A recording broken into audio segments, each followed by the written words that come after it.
1.0 produced sperm DNA fragmentation and a decrease in sperm viability in vitro.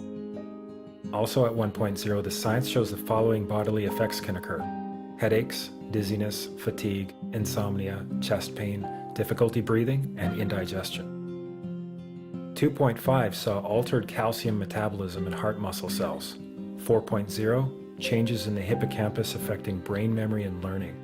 And at 6.0, DNA damage in cells. So, where are smart meters on this list? Electrical Power Institute in December 2010 measured a single Itron smart meter with pulses up to 7.93 microwatts per centimeter squared. Our own testing indicated approximately 8.0 with 1 meter. These tests are at a close distance, approximately 1 foot away from the meter, even though there are all these known health effects at levels far lower. Switzerland, Liechtenstein, and Luxembourg see fit to set the standard at 9.5. And China, Poland, and Russia, 10.0. This is the same level at which behavior has been altered, producing reflexes of avoidance following 30-minute exposures. A room of 12 smart meters, very common and even a conservative number in an apartment building, tested at 19.8 microwatts per centimeter squared. This is hundreds of times higher than levels which clearly indicate harmful effects. Smart meters pulse levels of RF as high or higher than cell antennas. And banks of smart meters pulse much higher. Let's measure. All measurements in microwatts per centimeter squared. This is a rooftop cell phone antenna in downtown San Francisco.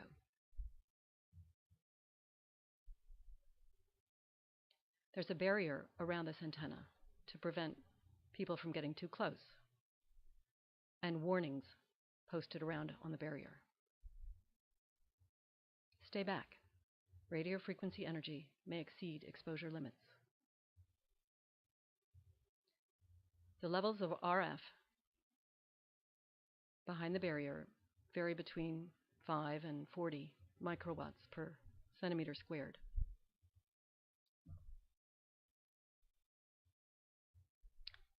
Two smart meters on the street. My analyzer found these smart meters easily because their pulses were sufficiently strong to tick it off at a distance. There are two behind this grate. Pulses vary between 8 and 40 microwatts per centimeter squared.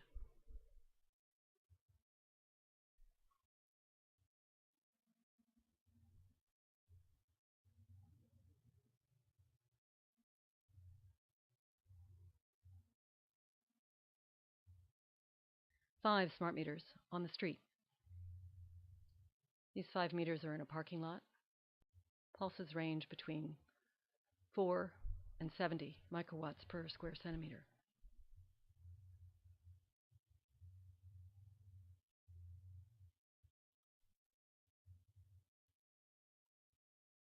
A bank of 42 smart meters in an apartment building directly under a bedroom. These meters were going off constantly. Pulses ranged between 4 and over 200 microwatts per centimeter squared. I've examined an audio file representing each pulse, and within a span of about 10 seconds, I counted over 300 pulses. They go off so quickly and so close together that it's impossible for the human ear to hear them as individual pulses. There is no warning, no barrier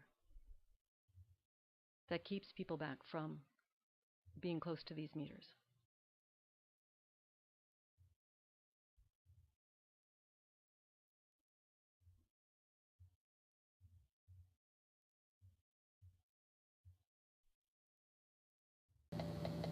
Oh, you turn anything on or off? No. It's doing this all day, see? Can you see this? Well, watch what happens.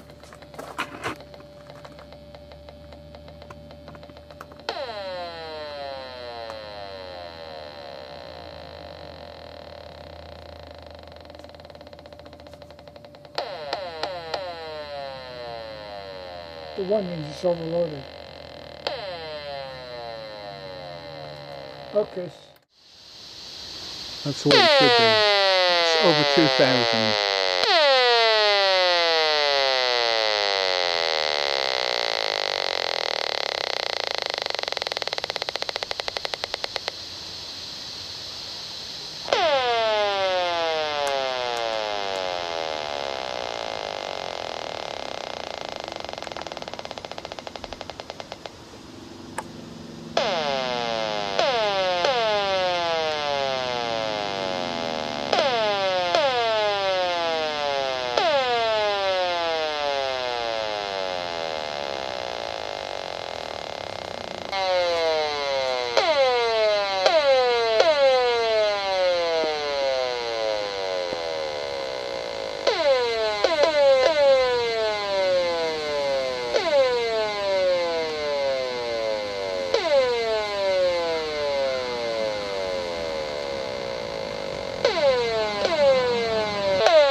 As you can see on the left side of the tree, there's lots of fruit.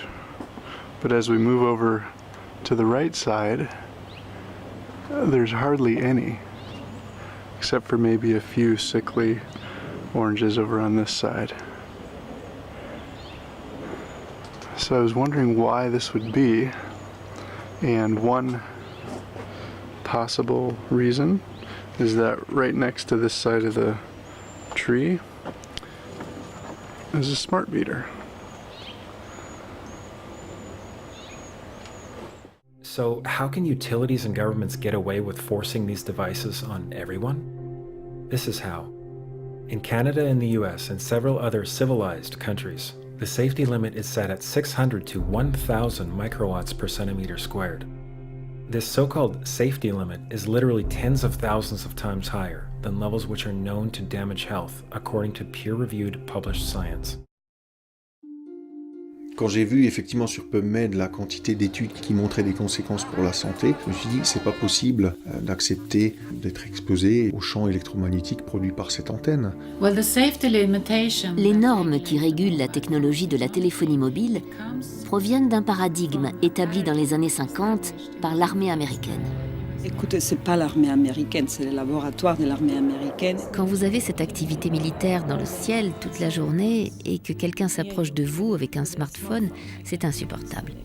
C'est comme si votre migraine explosait, vous brûlez à l'intérieur.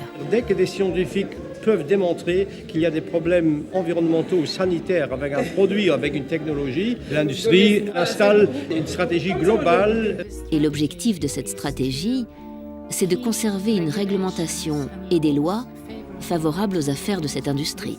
Et là, ils ont vu qu'il y avait une grosse tumeur de plus de 5 cm de diamètre, qu'il fallait le faire tout de suite hospitaliser. Une partie de cette stratégie consiste à financer de la recherche scientifique pour montrer que cette technologie ne représente aucun risque pour la santé. Comme ça, ils arrivent toujours à créer le doute, et dans le doute, le décideur politique ne va pas agir. Et évidemment, cette industrie et ses soi-disant experts ne se gênent pas pour utiliser n'importe quelle méthode criminelle afin d'attaquer les études qu'ils n'aiment pas. Le Centre international de recherche sur le cancer a classé le rayonnement des radiofréquences comme peut-être cancérogène. Si vous voulez mal communiquer ces résultats sur les tumeurs de la tête, tout ce que vous avez à faire, c'est d'utiliser le mot « au total », qui a été utilisé dans la présentation précédente. Un certain nombre des scientifiques qui sont présentés comme indépendants ont en réalité des conflits d'intérêts. Nous avons pu montrer que Anders Albom faisait partie des administrateurs de la société de consultants qui mentionne spécifiquement l'industrie des télécommunications comme l'une de ses activités. Tu ne veux pas vivre dans les bois quand tu es tellement malade que tu ne peux même pas gérer ta propre existence. C'est une situation impossible à gérer pour une personne seule. Oui. Ou même pour un couple. C'est pour ça que c'est vraiment terrible que la société nous abandonne. Face aux juges qui imposent le démontage des antennes relais, le gouvernement tente d'apaiser les craintes des opérateurs en organisant la même année un Grenelle des ondes. Dans cette voiture aux vitres fumées, la ministre de l'écologie, Nathalie Kosciusko-Morizet. Il y a 6 ans, alors qu'elle était jeune députée UMP, elle avait ardemment défendu l'abaissement des normes.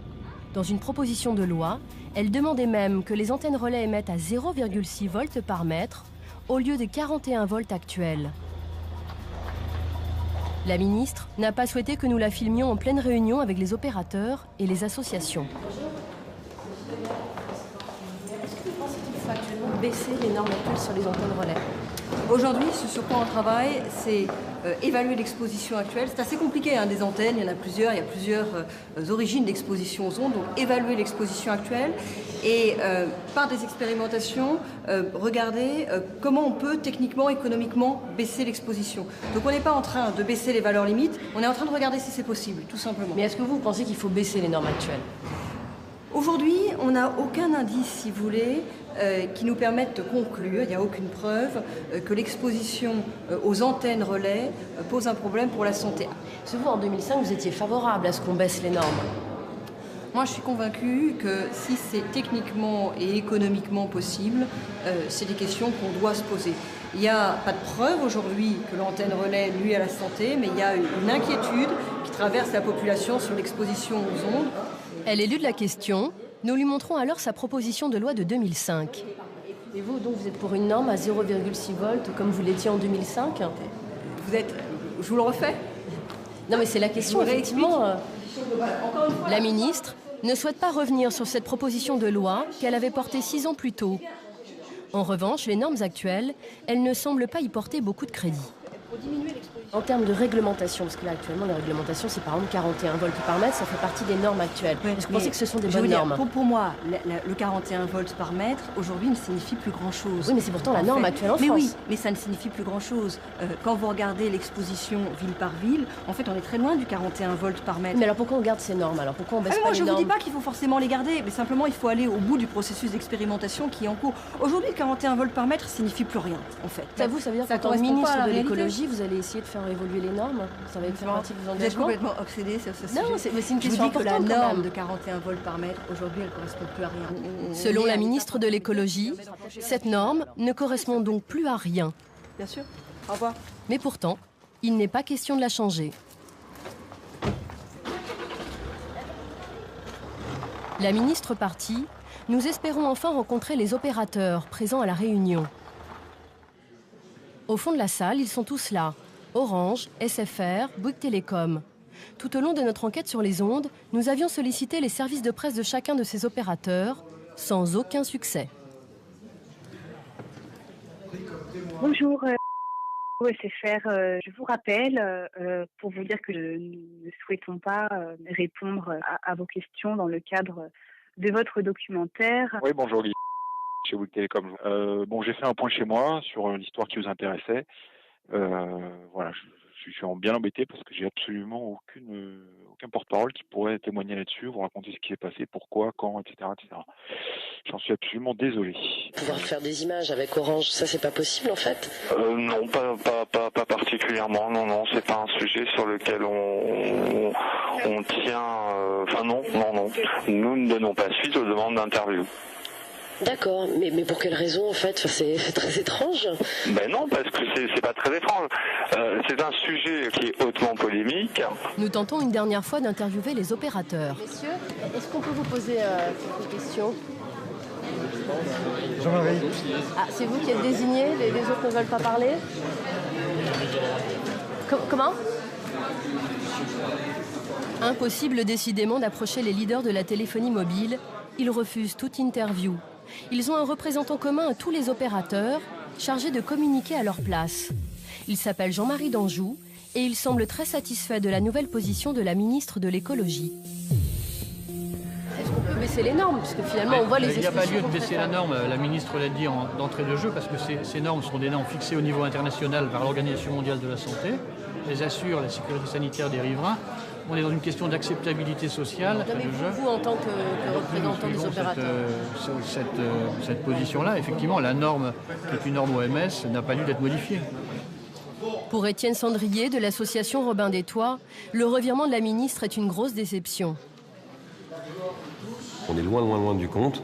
Et je sais pas, il semble qu'elle ait une petite amnésie quand même sur sa proposition de loi, hein, parce que là, il y a des gens qui disent le 06, c'est pas fondé. C'était quand même la position de la ministre, hein, le 06. Hein. Elle a sorti une proposition de loi sur ce fameux 06. Mais aujourd'hui, la ministre de l'écologie, elle dit plus forcément ça, en fait. La ministre de l'écologie, on peut dire que pour le moment, sa position, elle est mobile. Elle n'est pas vraiment dans la santé publique. Là. Ça avait pu prendre quelle forme, par exemple? Moi, j'ai pas c'est mort, voilà.